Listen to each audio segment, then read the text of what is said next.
September 1908, the Star of Bengal wrecks off Coronation Island. 111 men die. No one is held responsible. Wrangell History Unlocked presents a new 5-part series, Rise and Fall of the Star of Bengal. Come back in time and around the world for the true story of the sailing ship that crossed the globe, became one of Alaska's worst disasters, and reminds us of the time when canned salmon was king. For the rise and fall of the Star of Bengal is a story of truth, lies, legends, and a mystery sitting at the bottom of the sea. You've never heard the Star of Bengal like this. New episodes every week, September 2022. Subscribe to the podcast or learn more at wrangellhistoryunlocked.com/star. Hey everyone, it's Ronan. I know it's been a little while, but I haven't forgotten you. In fact, I've been working really hard on bringing you something special. About a year ago, I began seriously researching the Star of Bengal.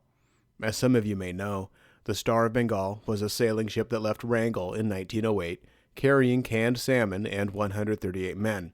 While being towed out to sea, the ship encountered a storm and was wrecked off Coronation Island. 111 men died, and only 27 survived. Most of the dead were Chinese, Japanese, and Filipino cannery workers returning home at the end of the season. It's a dark chapter in Wrangell history, one that reaches across southeast Alaska and down the west coast, and one I felt was important to tell. It turned out to be darker and have more twists than I ever imagined. So, I'm excited to announce the next phase of this podcast. In September 2022, we'll release a 5-part series, Rise and Fall of the Star of Bengal. Our first episode premieres on Friday, September 2nd, entitled A Star is Born. New episodes each Friday in September after that.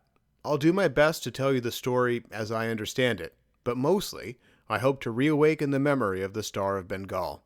My goal is to make listeners feel like they're really there. We'll recreate sequences with music and sound effects to make history come to life. You'll hear eyewitness stories, told in their own words. To give you a taste of what's ahead, here's a short preview from episode 1. I hope you enjoy. In 1900, government agent Howard Cutchin described the canned salmon process. It was republished in 2019 in Tin Can Country. Here's an abridged version. The fish are carried on the vessel's deck and are pitched upon the wharf. The butcher, seizing a fish by the tail, with one stroke beheads it. With another sweep of his long, sharp knife, he removes the back fins. With a quick twist, he throws up the belly and slices off the under fins. One swift cut lays it open, and about 2 or 3 scrapes take out the roe and entrails. Another cut removes the tail, and all of the body fit for use is pushed into a tank of fresh water. The slimers hook the fish from the water and carefully complete the cleaning operation. It goes into another tank of water, and after being taken from this, is placed upon a draining table. They are dumped on the floor beside the cutter, which has a revolving carrier on the principle of an endless chain, with receptacles taking 1 fish each. This passes under a cylinder with 4 blades, which cuts the fish into 5 pieces.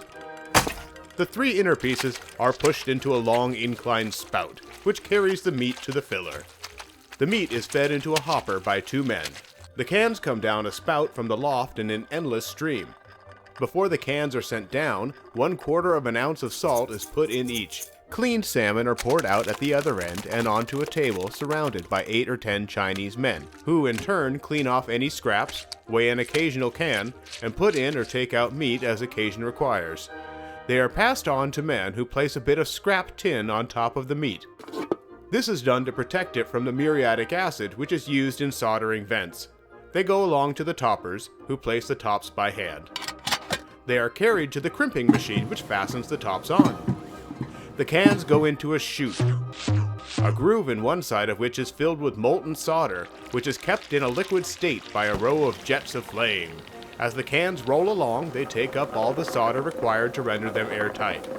They run under a stream of water to cool and harden the solder. The tops have small vents in them to permit the escape of gases. The vents are soldered up, the trays are submerged in hot water test kettles, and leaks detected by bubbles. The trays run on a tramway into the steam chest. Here, the first cooking is done, the cans remaining in the chest from 45 minutes to an hour. Each can is vented with a wooden hammer with a short, sharp nail in its head. The steam and water spurt up a foot or more.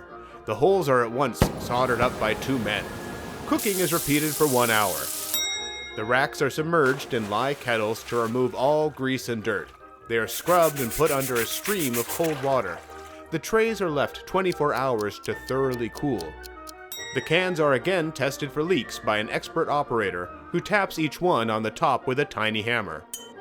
The cans are transferred to the lacquer vats, dipped into a preparation composition of rosin and turpentine, which gives them the golden brownish color. The cans are piled in great pyramids. After labeling, they are left until the paste is thoroughly dry. They are once more tested and are ready for the case. Learn more about Rise and Fall of the Star of Bengal at wranglehistoryunlocked.com/star. Both songs from today's preview are from the Wikipedia Commons, Vivaldi's Four Seasons, performed by the Wichita State University Chamber Players, and the William Tell Overture, performed by the United States Marine Corps Band.